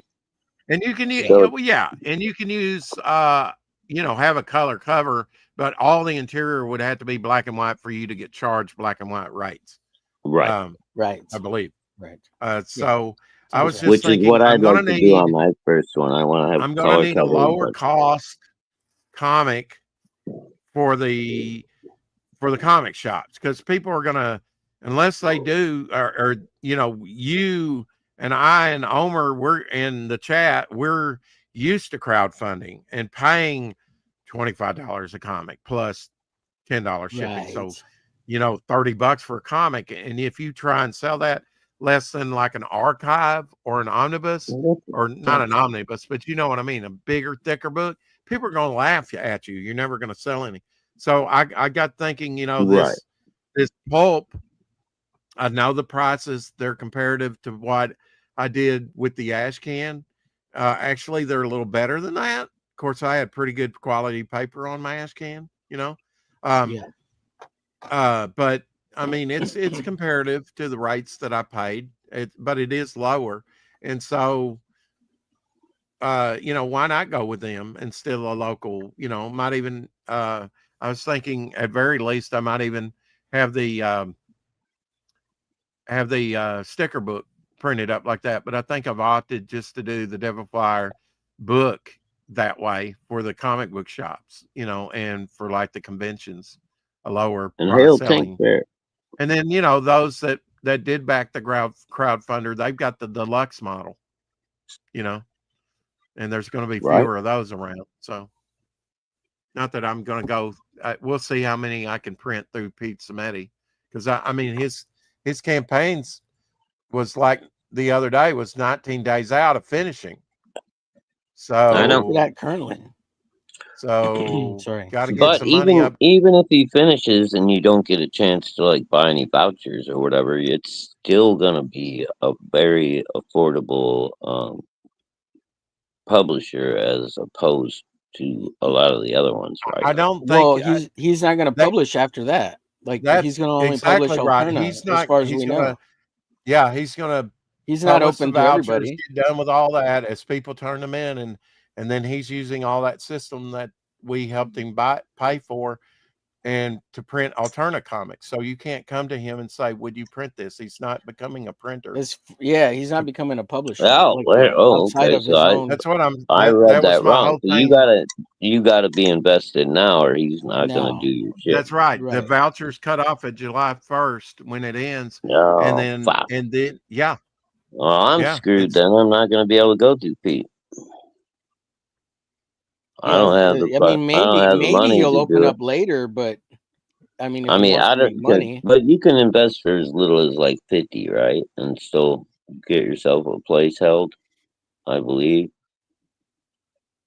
Like I think the so. It lowest looks like it. tier is like $50 for a pledge. Voucher. Well, let me bring it up, and we'll Yeah, take a look at it. bring Okay. it up. Let's look at it. God, yeah, I missed that completely. I thought he was opening himself up to new people. Publishing. No, that was Right, my whole publishing. point the other day. A couple times, I said, "Well, we're basically buying his system for him so that he can do, Alterna comics, all on his alternative own. comics, alternative comics right there in Oh house." well. Now I You gotta see, kind of look at that's why that. I never was really interested in the campaign, because that Right now, well, I what get I your understood, point that's a big now, Homer. turnout. Yeah. I was under the impression this was a whole nother thing. Fuck. Yeah, Well, I it is mean, if something you, else, isn't it? It is something else now, isn't it? Yeah, well, it's That's the point. something other than what I thought it was. Right. Yeah, he's not becoming a printer / publisher for everyone. he did get it fully funded, so Nice. there, Well, good for him. he's about $51, so he's 100% funded. All right, so he's 13 got days to go. his So setup that he needs so that he can do the commitments that he made to the people that invested, and then exactly, now he's set to do his shit. Okay. yeah. That's just a different end goal than I thought it was going to be. That's all. Right. Which makes me think, why don't we all do this, right? Hey, help me become my own printer. Like, yeah, help me buy help me buy a little mini offset press and a fucking good laser press, and I'll give you whatever you want. Yeah, but I don't even think it's a mini offset press. I think it's a high end consumer printer. Yeah, I don't because I don't think you can buy one for $15,000. Like not even close to buying any. Dude, you're not even gonna get a fucking component of an offset press for right. 15. Yeah, you need like $30,000 to $60,000. Like it's probably closer to 60. But bro, just the rollers on an offset press are probably 10 grand a piece. Right. And you need 3 of them. Oh, 4 actually. Yeah, 4 of them on every fucking press. And then you got to fucking talk about your whole web, the way you apply your fucking inks. Dude, I worked in the newspaper. I understand how these big giant presses fucking work. And it don't matter how small you scale it down, it's still going to be expensive. Yeah. Well, I mean, he lays it out on the campaign, the prices and everything. So but see, I didn't catch the you got to invest now if you want to get your shit printed, or in the future I'm just printing my shit. Okay, regardless of that, if nothing else, you could probably go through, and it is price comparative. I did my 24-page Ashcan, and I can tell you approximately, not online here, I won't, but I can tell you approximately what it wound up being for a 24-page black and white. And it was pretty comparative to this, although it had better stock paper and was a little bit more expensive. So I think it's doable, for, I mean, your greatest cost is going to be mailing out to everybody. Right, it's going to be fulfillment, but Yeah. no, I mean, I get it. It's cool that Pete's going to be set up to do, alternate comics, in his own publishing uh, format from now on. But I thought he was going to also open up, taking on new clients and stuff again, like he used to. Yeah. Yeah. Get that out of your head. That was never going to happen. Okay. Well. Yeah. Yeah. Then I don't know if I need to. I don't need to invest in Pete then, because I mean I can get what I need done for a decent price without. Yeah, just not on newsprint. And I mean, it's almost like, here's the lollipop. if I know can you get it want on it. better Here's paper, the T-shirt. Everything's better on newsprint. Okay, but then now I've got this sugar rush. I printed my first comic through you, and now I can't get a second issue done. That's I don't know. You could chop it up and do shorter runs and have more than one book. Well, here's another question for you, Rex. Like your Ashcan that you put up, you put that out on a pretty high quality paper, but is that considered archival? Where it's non-acid and all that other shit, and it's not gonna fucking deteriorate after time? I didn't ask them that, but I mean, is cardstock Omer pretty much archival? pH most new paper is pH balanced archival. Most of it, like it's very rare that we find even the newsprints. New stuff is pH balanced neutral, so it has some archival quality in that it's not going to rot in itself because of acids. Yeah. All that stuff is like pre-80s stuff. Like so my answer to that in the 90s, yes, they kind of didn't ask that at the time. Or maybe I did, and I just forgot. Well, I mean, I just saw somebody talking about it the other day when they were selling a piece of artwork, and it's on blah blah blah archival paper, and these special. Now there is some special paper that's it says it's archival safe, so it's like super checked, right? But it's our regular comic books on archival paper, no, they're on the same. I'm doing my art on cardboard. So. This is not archival. Yeah, it's not right, but it likely is. That even the cardboard. But as long as you take care of them properly, yeah, even the cardboard now is a better quality than it used to be. Fine, right. They're not. Oh wow, I didn't know that. Like even Sharpie makes an archival quality marker, and I would like to use Sharpies. Yes, but they're usually not archival safe, so I haven't been using Sharpies. But I know I didn't know they were making archival. Yeah, I didn't know they made an archival safe. I did see a lot of. They did change their formulas in the late 90s, early 2000s to a less acid type ink, so it is more archival now than it used to be. I did see a large selection at Michael's with Sharpie. Yeah, so if you remember, like in the 90s, mid to late 90s, you started to see all the 80s Sharpie markers turning purple and pink and stuff, the permanent markers. Because of that, they changed and reformulated their stuff, so now it doesn't do that. The new stuff from like 2000 onward, all the regular Sharpie markers, they don't do that. I got to take issue with Tank's comment. He says comics are meant to be printed on poo-poo. What is it? As inexpensively as possible. Yes. But at the same time, I want my comics to last, Tank. I don't want to fucking put it on cheap ass newsprint that's gonna yellow and fall apart in 30 or 40 years. I mean, if anything, as artists and creators, this is our legacy that we leave behind. Whether anyone appreciates it, or only a tiny portion of the population appreciates it, it doesn't matter. You've done what you wanted to do. You got your book out there, and it's gonna last. You know what I mean? With having said that, why do you have any interest in printing on newsprint currently? Only because what you just said. Only because I wanted to get the first one out there as cheaply as possible, because That's the And only way I support can Pete. see to And do support Pete. and support Pete. And that's Yeah. the only way I can see doing it right now without having to pause the entire fucking thing. But Gotcha. at this point, That I'm makes gonna have to sense. pause everything until next year, except for the one cover that I want to get for my one guy.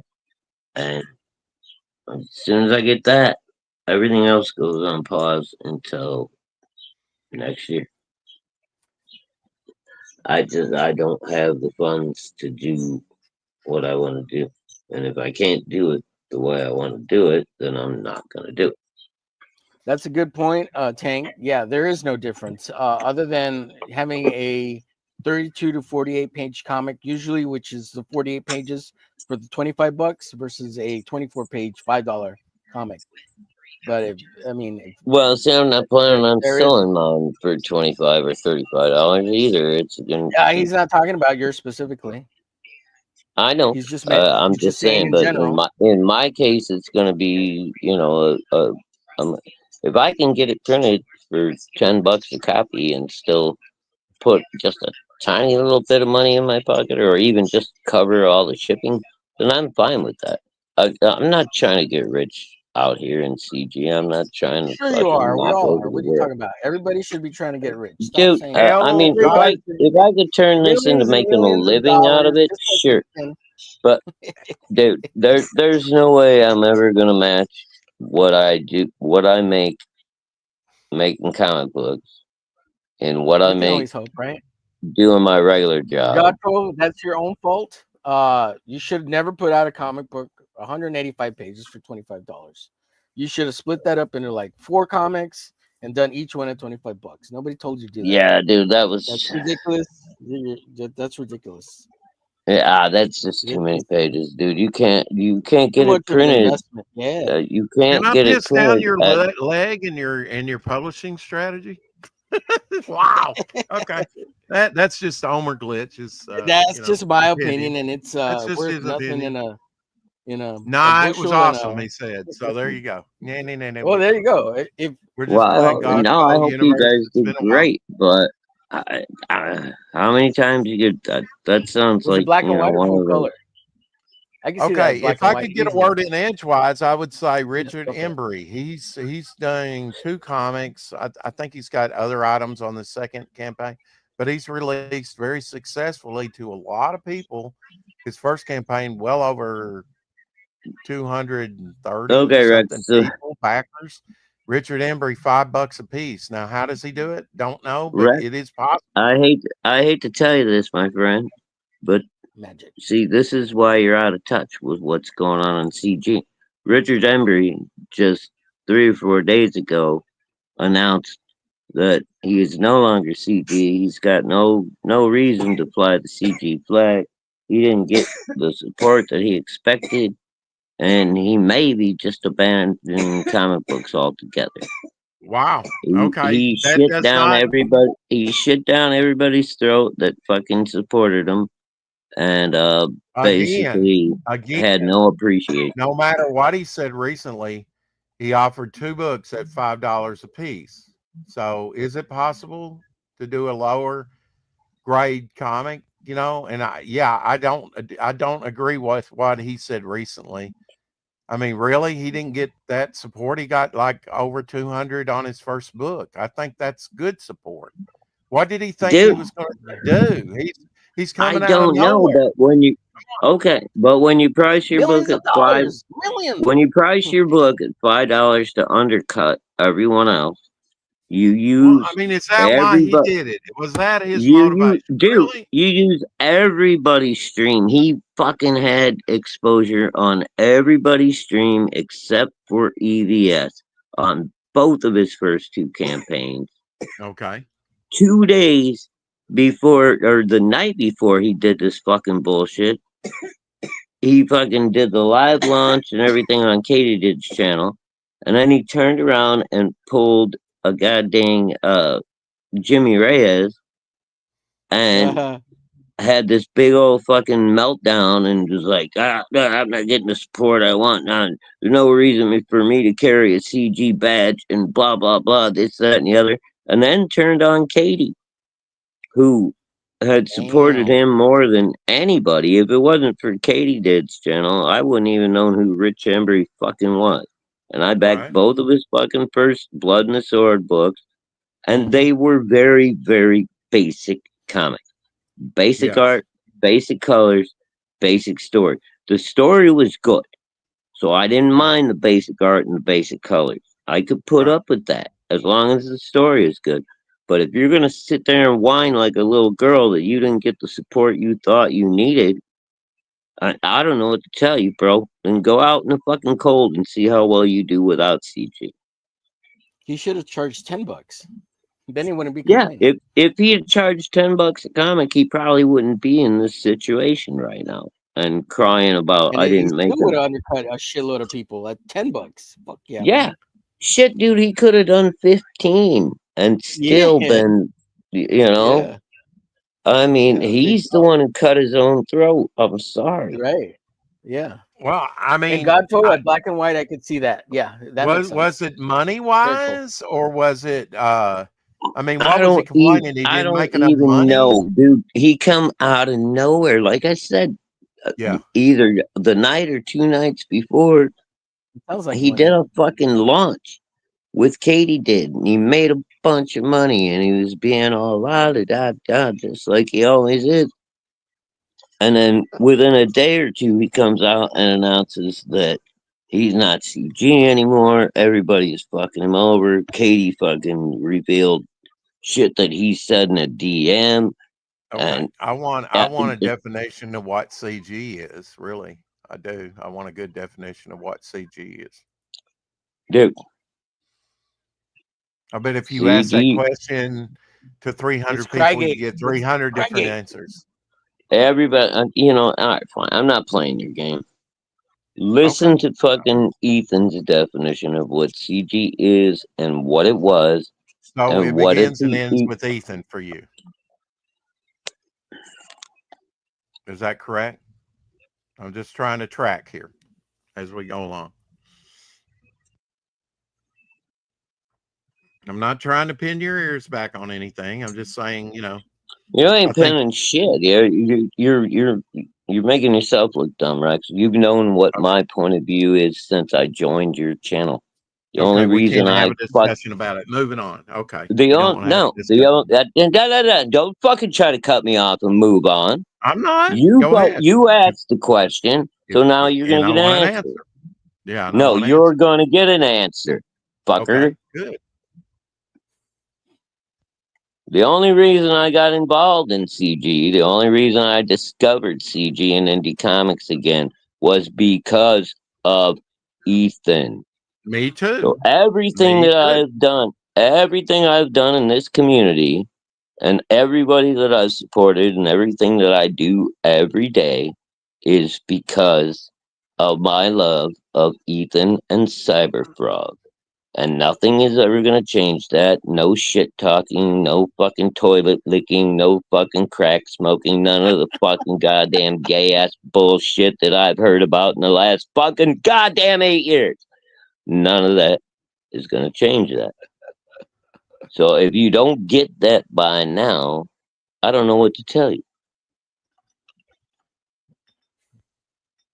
Was that your answer to what CG is?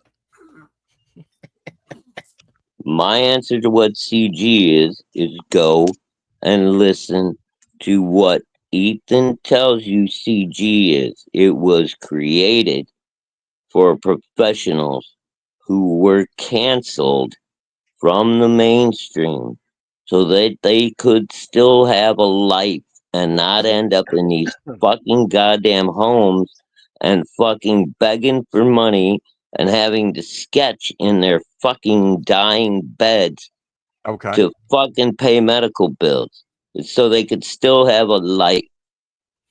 Everything else is because of those guys being generous and helping smaller creators get fucking views. If you guys don't realize this by now, I don't fucking know what to tell you. Okay. Well, I'm just saying it just didn't mean to trigger you. Just wanted to have a discussion. You've heard it before. Well, I I don't mean, know why. I don't know okay, why so I you're should never bring it up again. Is that what you're saying? No, You know that I we just can't we I can't would think calmly discuss it. It's any every time fucking buddy, anybody that knows me knows what my opinion is by now. Okay, all right. That's why if So you off decide to limits. go, if you decide to turn around and shit on Ethan and John and fucking the original guys who started this mess, fucking your boy Zach, and you all of a sudden start talking smack about them and oh, CG's dead and crowdfunding's no fun anymore. But remember the old days, guys, back in 2018, when all the little guys were going on Kickstarter, and if they went on Instagram, they maybe made $4,000 or $5,000 on a campaign. And oh, that was a huge success. Boy, it was celebrated. And then once Ethan started fucking CG and we started doing our thing just a year and a half later or so, all of a sudden people were bringing in 30, 40, 50, 25, $15,000 on their fucking little campaigns that wouldn't have made dick on Kickstarter. And the goddamn Diaz brothers, you motherfuckers didn't make shit on your first two books. Then you got some fucking exposure and you made big money on your third and fourth books. And now you like got big boy pants on. Stop it. Stop it. Without Ethan, this movement, CG, has no fucking goddamn get up and go. It does not fucking keep making money. I like what Tank had to say here. Let's just all print our stuff on toilet paper. That would be even better for everybody.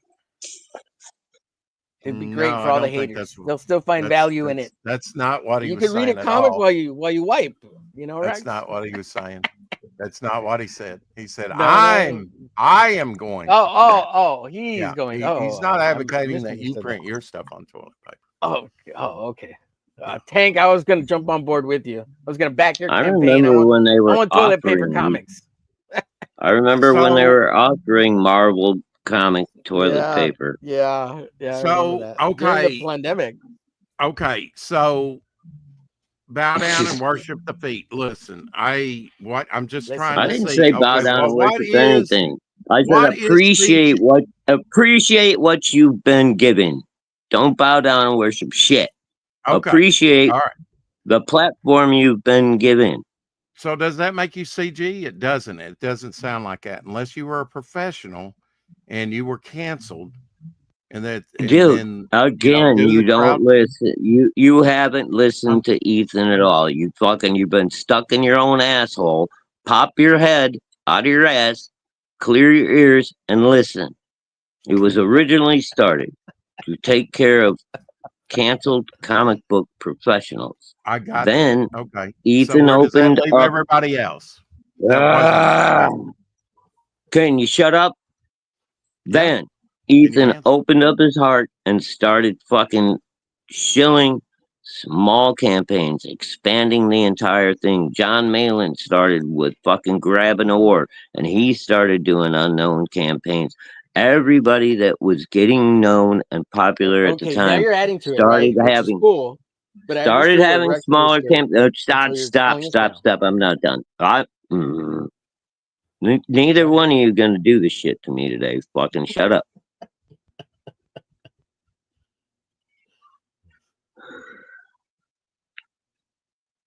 Those guys expanded it from just the fucking guys that used to work in fucking professional comics to all of us little guys, and they were willing to give people a chance, and they were willing to have them on and promote their books, and they helped so many fucking people.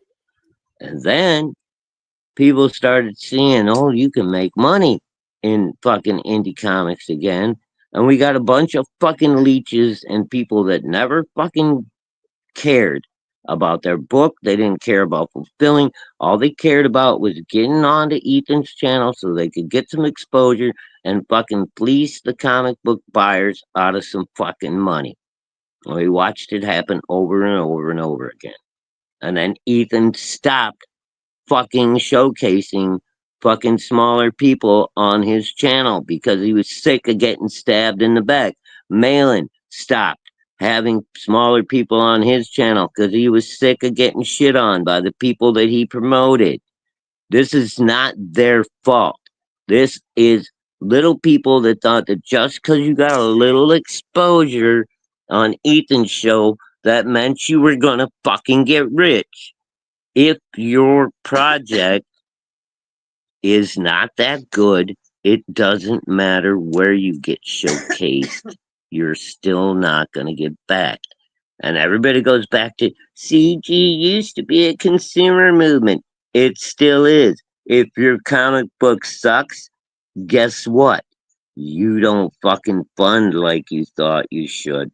And instead of going, oh, I didn't do a good enough job, everybody blames it on Ethan and John and Mandy and fucking Shane and it's fucking goddamn excuses. Everybody's got excuses.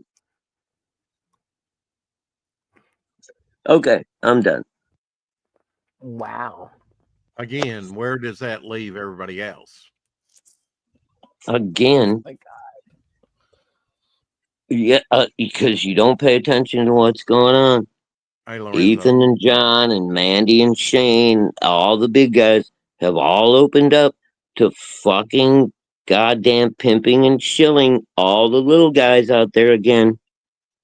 All you gotta do is contact them, show them that you're fucking serious, show them your project, and if they think you're good enough, they'll put you on their show. Everyone has gone back and reset and said, you know what, we're going to try it again. And if we get fucked over again, which we all expect to, then it's just the way it is. But they're all willing to try it again. So where does that leave you guys? Fucking quit being fuck ups. Quit fucking up and quit fucking not fulfilling. Rob Hunter with his fucking gay ass. Dude, like Rob Hunter with his fucking bullshit the other day.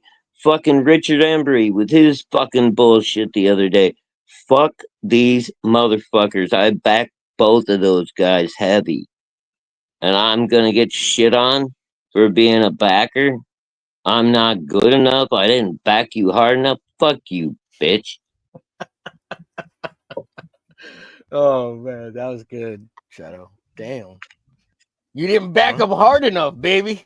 Grab those ankles, boy. Yeah. Yeah, I'm glad I didn't back it either. Hey, I agree with you. That bullshit with Rob Hunter, that's jacked, man.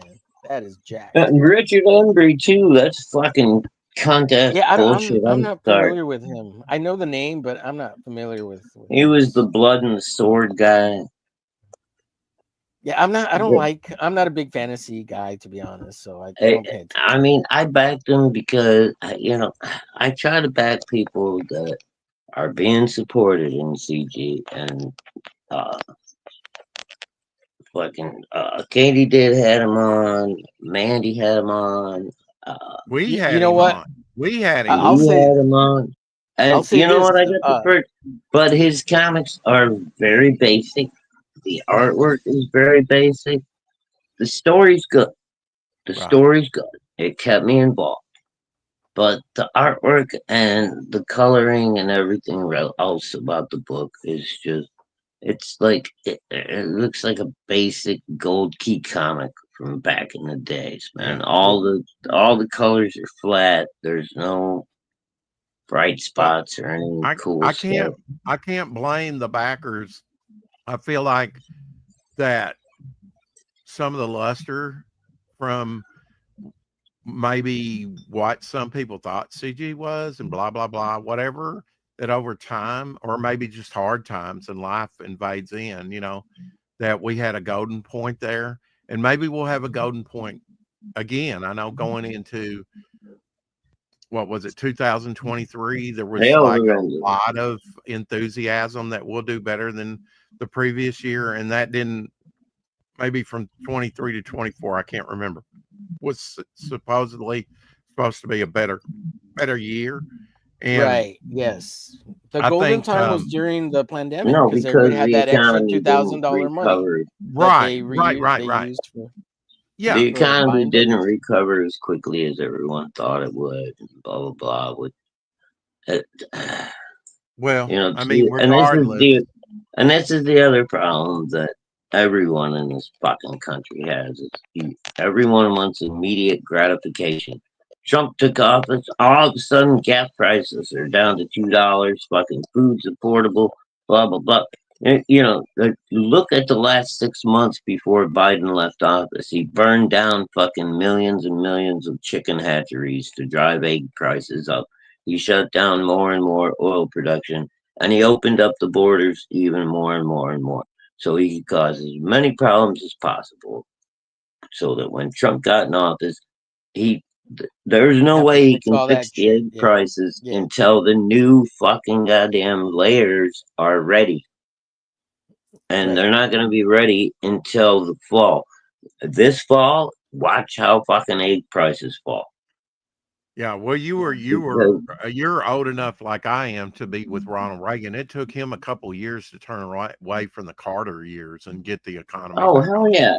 So none took of him a it's going to while be to dig out. immediate.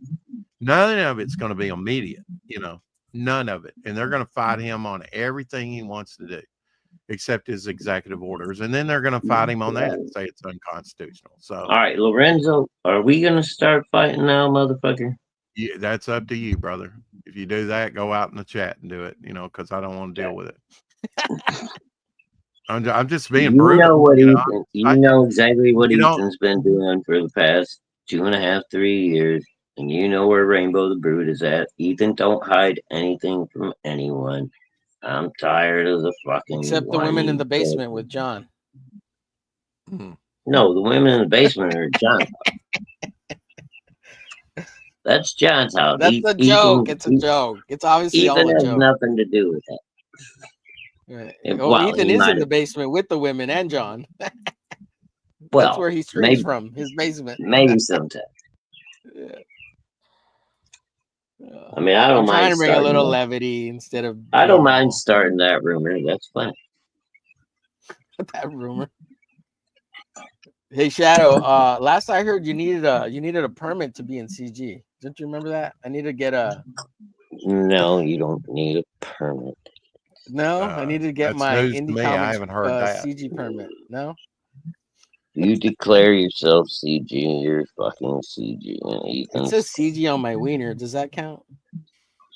the only thing you have to Wow. do when if you want to put CG on your book on the cover, which I'd I never don't do know that. why anybody would, because Yeah, I don't know why anyone would, yeah.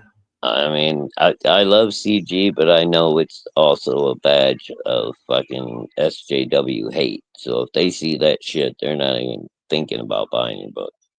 So I wouldn't suggest putting CG on your cover. But if you want to, all you gotta do is email Ethan. What if your CG stands for comic gay? Comic gaze. Wow. Like gaze as in GAZE, like people gazing at it. I think you may get sued by you. There you go. You might do that on your glitch book. Yeah, I'm gonna put CG comic gaze. Yeah.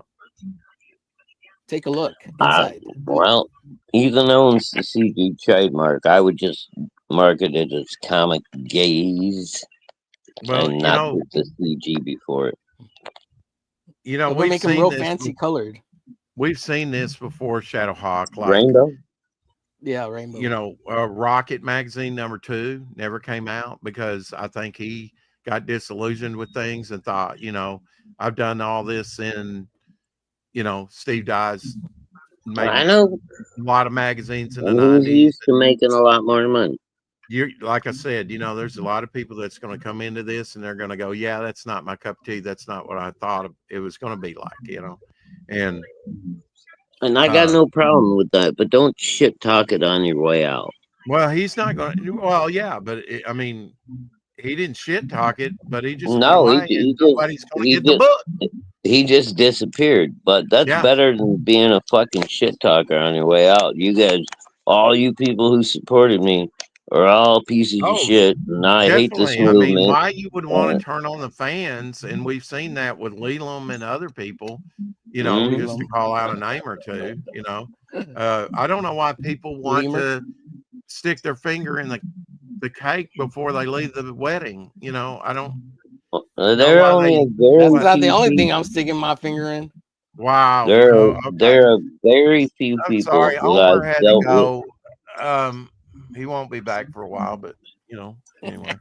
Okay. Wow. Anyway, there are Everything's only about that very few. 2-inch sausage between your legs, isn't it? Anyway. Jeez, God. Well, I mean, I'm not the one making the Vienna sausage jokes down here. Again, I was saying there are very few people that I have dealt with in CG in 8.5 years that I just refuse to talk to anymore. I mean, there's only a handful, and I'm not naming any of them, but there are 5 or 6 people who have disappointed me severely, and unfortunately, our boy Rich Embry has now joined that group. So, Hey, and Tank, Rob my comics and case Rob is Hunter, trademark because copyrighted from Rob the book. Hunter had basically just told everybody, "You ain't getting refunded, and you are not getting your book." That's what his message was.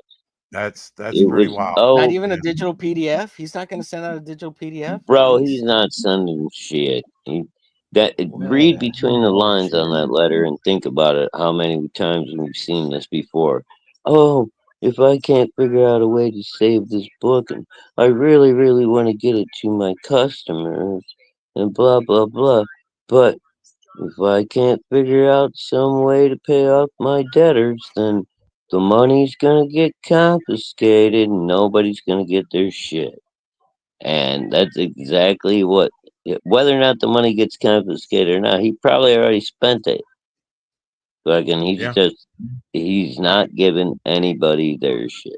That's And the bottom line. there's no Lorenzo, reason why. I mean, he had like what, a $33,000 campaign or something like that. They said the other day. Yeah, That's a and lot of then he money. said he spent 3 years and he sunk his life savings. He spent his life savings covering his living costs because he thought that crowdfunding meant that you were supposed to cover all his cost of living, the art production, the printing of the book, and all that stuff from the crowd fund. along with his living expenses. Yeah. Yes, along with his regular monthly living. They're, either you're completely brain dead or you're fucking lying. And I have to fucking assume you're lying.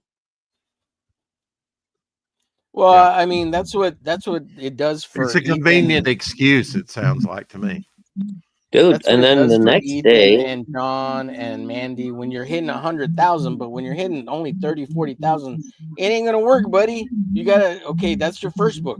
Maybe the second book if you catch fire, because I don't think that Death Raider was gonna be very well received, even because I don't think the writing's gonna be there because I don't see him as a writer.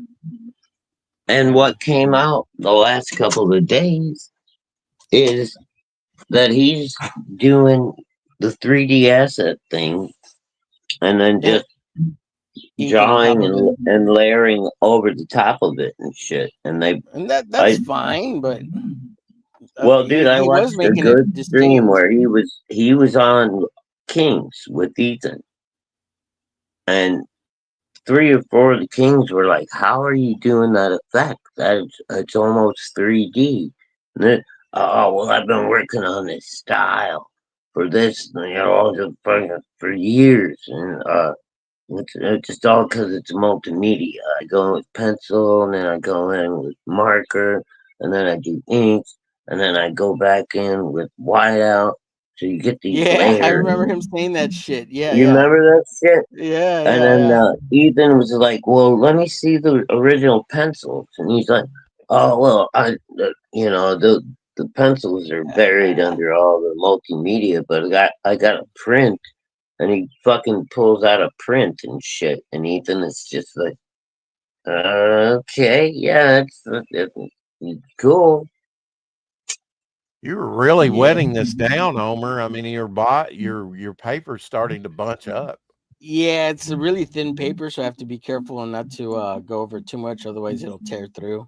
This isn't Yeah. watercolor paper. This is just a little sketch pad, but I use it anyways, and That's it'll cool, make a cool bro. effect. Like it'll have a nice watercolor effect for the background. Yeah. It's cool though.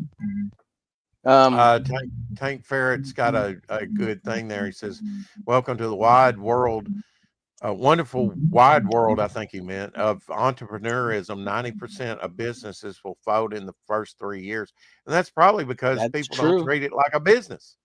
Yeah. Absolutely. Although Lorenzo made a good point earlier that CG did exist before Ethan, so there's that, and I do know a little bit of that history, but I mean I wasn't there for it. I just I've heard some of it.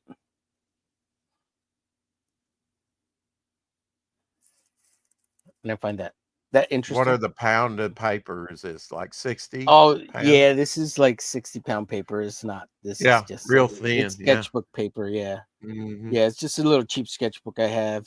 As a matter of fact, let's see. The cover That's here. kind of what you did that Devil Flyer fan piece on, I think, because it was kind of crinkled too. Yeah. Well, this one's even thinner than that. So, like. Oh, really? See, this is. Let's see. I don't. It's just regular paper. It doesn't even tell you how thick it is. It is. Doesn't even tell you the pound. Okay. It doesn't even tell you the pounds. Yeah. Some of them don't. Yeah. It's that kind of Tissue paper thin. Yeah. It's almost like toilet paper. You could wipe your ass with this and it'd be great. There you go. Soft. Yeah. Of course, you might have purple and other colors on it. But I'm already there, Tank. I'm working on toilet paper art right here. Oh man. He made the grade. Yeah. Tank, if you wanna if you want me to license, lowered the bar. Yeah, literally, yeah. Yeah. I'll license Comics Gaze to you, Tank, if you'd like. Let me know. I like the little jagged, where his mouth would go, free. Like the little black lightning bolt or whatever. And you also kind of mimic that in his abs there. Yeah, kind of like that. Yeah, that it's mimicked. Cool. They're in a couple very Kirby-esque in a way.